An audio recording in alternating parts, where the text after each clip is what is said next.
My first crack, and Kingy touched on it with the Brisbane Lions. For me, they were the biggest loser of the weekend. They lost twice on Saturday. And not only they lost the game, they lost an opportunity to finish top four and a golden chance to win this elusive premiership they're now having their sixth crack at. And for me, I just think now that you've got to look at it, they have to do it the hard way. They have to be only one team in 25 years have done it from outside the top four.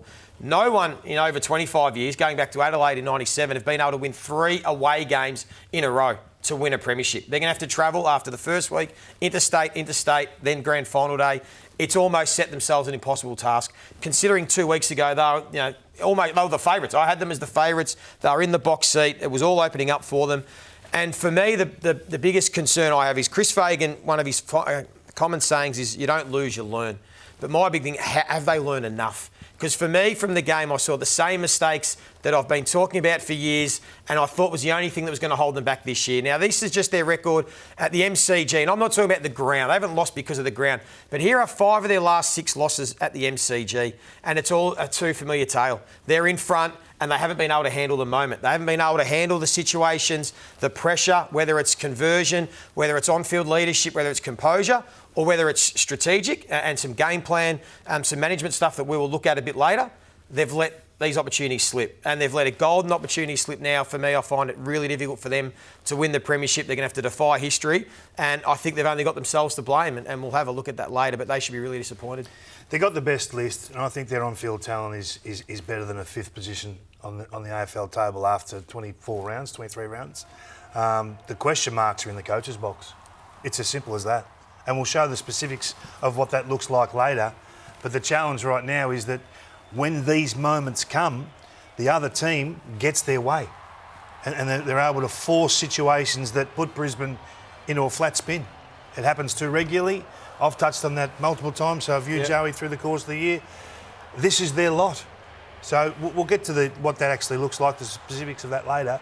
But this is an ever-going and ever-present challenge for them. And if they can defy history, well, good on them. It'll be one of the great premierships we've seen. But you take a look at their finals records. So as I said, this will be their 6th year. 8 of their 12 finals they've played have been at the Gabba. Yep. They haven't had to go on the road too often, and when they have, they're 1-3. So to now have to go after the Gabba first final, to then go 3-0 in a row on the road is going to be awfully hard. Even this year, when you look against the top 8, top 9 teams that are still in contention, this year they're 2 wins, 3 losses. So to all of a sudden go 3-0 in finals is going to be a massive task. I think they can still do it. They can, can, but it's... The talent is there. Yep.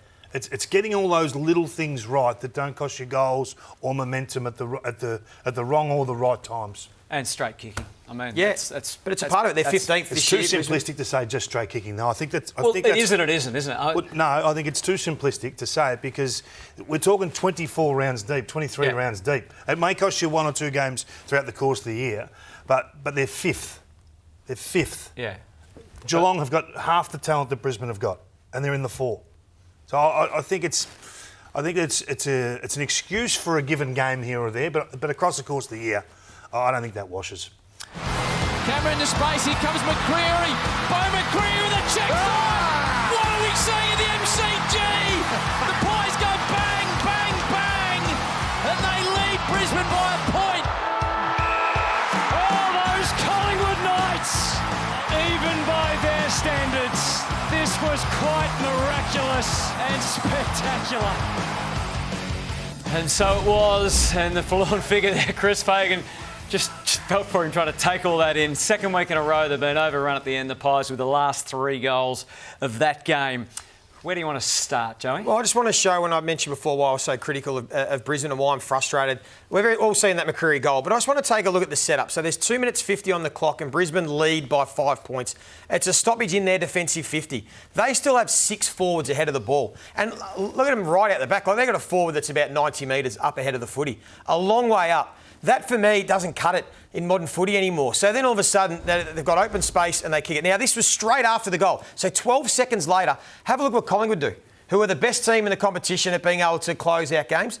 They've only got 2 forwards. Where are their other 4? They are up around the footy, clogging it up, making it a scrap, not allowing it to get to the outside, not allowing the team to get clear. So there's one team 12 seconds earlier, having 6 forwards ahead of the ball and just saying we're going to go one-on-one with 2 minutes 50. And the team that have been the best over the last 3 years at being able to win these games going, this is how we set up. All of our forwards get up. They almost had 5 in the end that went up around the footy and said, we'll have 1 forward, but we are not letting this ball get out. We are not letting Brisbane get on the outside. That's the difference, and that's why I'm so frustrated. I don't think Brisbane have still learned enough after all these years of playing in big games, in big moments. And when it comes to the spare, Kingy, we've talked about this before. We have, and this is why, same as Joey, we see the same thing, but this is the spare battle, right? So there's 150 seconds to go, and the Pies say, well, we're going to hang on to this game. So they put Howe behind the footy.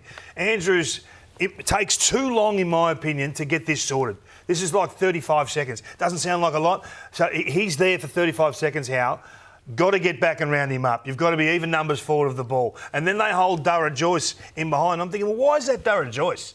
Why isn't that an aggressive play? Why doesn't he go and match up on Bobby Hill and let Starcevic take off? Have a half-back that actually can travel and create and score. And even if you have to, go lateral. Try and get to the space. We saw Melbourne do that a couple of times when Jake Lever ripped the ball across the middle of the ground. And then again, he goes to the goal square. You're not saving the game. You've got to win it. So why aren't they coming down the field, into space, force Collingwood to defend the whole field again? Force them to panic if you get one opportunity. It just happens too regularly with these guys. And I say, well, what have they? Are you teaching them the right stuff? Have they learnt it? And are they the players that you really want in those positions? And if they're not, it's round 23. And this is your 6th campaign in the finals. You've been at pointy end games that are going to be separated like this. This is going to happen in September. We know that. It's a given. So that's a frustration for me. And I just think that's something that comes from the coaches, not one man, the group. So are they the full book? Have they given that information to the players? It's one thing to teach them and it's another thing for them to learn it. So if they haven't, why haven't they?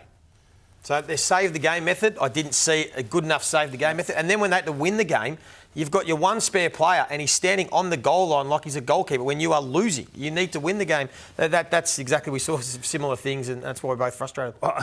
We are frustrated because I think this group is better than this. Exactly right. And if you want to just find the epitome of how Craig McRae gets what he wants when he coaches against Chris Fagan, you only have to look at the Harris Andrews magnet. The ability to disarm Harris Andrews is a common theme with this group. He just goes and picks up the deepest forward or the one that is his natural matchup. The last 3 times they've played, it's been Frampton, Reef McGuinness and Will Hoskin-Elliott. And he's been held. He's not holding the forward. He's being held to 5, 6 and 8 intercepts. But not enough. 4 on the weekend. So it's 8, 7 and 4. The last 5 are 5, 6, 8, 7, 4. Not enough against Collingwood. So he's disarming them. So you've got to get this guy into the game. He's one of your prime pieces. So I just get frustrated that the group don't have a handle on this. And there's a part of this that the player has to take responsibility for as well. He has to say, I'm not going to get dragged back here. I'm going to go and play on someone. It doesn't have to be a natural matchup. So it's just a frustration that's still there. And at the other end of the ground, whenever you watch the Lions, you do keep an eye on just how team-orientated their gun forwards are, don't you? Yeah, so you're asking before about the conversion. Well, you get better shots if you use players that are in more space. Take easier opportunities, take set shots, use guys that are forward of the ball. That is the easiest kick in football. Kick it to the goal square, Charlie kicks the goal. And we all laugh, it's just Joe, it won't hurt him, it's just Joe. Well, it hurt you. And again, I've shown this multiple times. That was easy as well. Charlie was out the back. If you're going to play Charlie in that role, he gets that ball. Otherwise, what's the point of having Charlie, a really good AFL commodity, in that position? Why not give that over the top? So you can talk about conversion if you want. You can do it till the cows come home.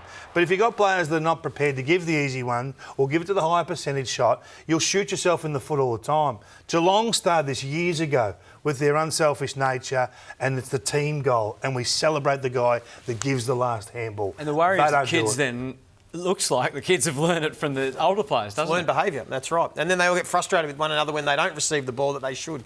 It's been common for a while. We have to do it. So we're moving on now to the next game? You have to show it. All right. Come on. Just for me. One more time. It was an amazing second quarter, wasn't it? And I mean, He could have kicked 4 goals almost. It was just brilliant. It was unbelievable what he did by, wanting to take the game by the scruff of the neck and have an impact. His team's down by 30. He'd had a quiet first quarter. He said, not on my watch.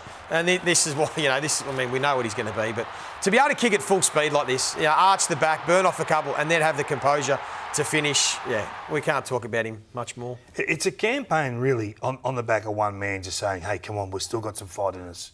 We've still got an opportunity here, let's go. It didn't work out in the end, and it ran aground, but gee, what a season he's had. Yeah, so the result today basically means their season is virtually over unless an absolute miracle happens in closing the gap on percentage, and they play Melbourne next Friday night.